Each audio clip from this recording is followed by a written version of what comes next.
ध्यान से सुनिएगा। ये धनिया परसनिया का बा, हर तोहारो कहानिया का बा।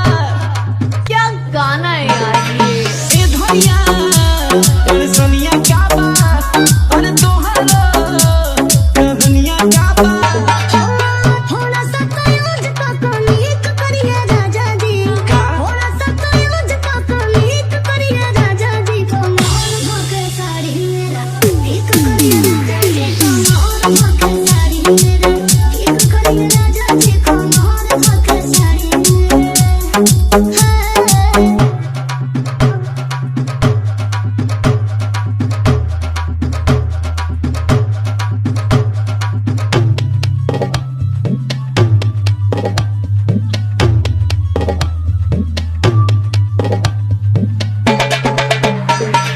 राहुल प्रोडक्शन, राहुल प्रोडक्शन, राहुल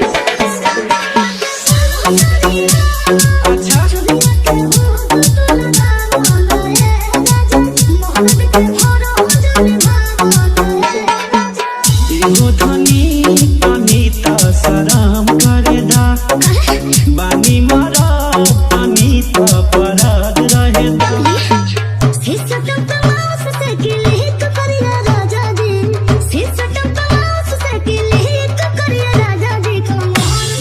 क्या गाना है यार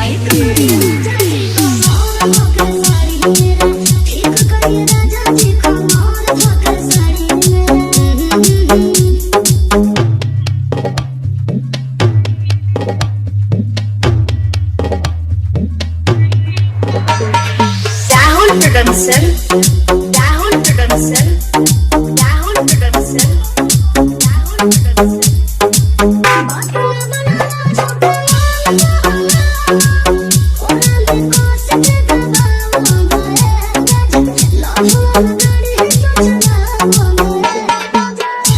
बिरा के बुझाना तनी पीर हो रनिया धराना तनी धीर हो।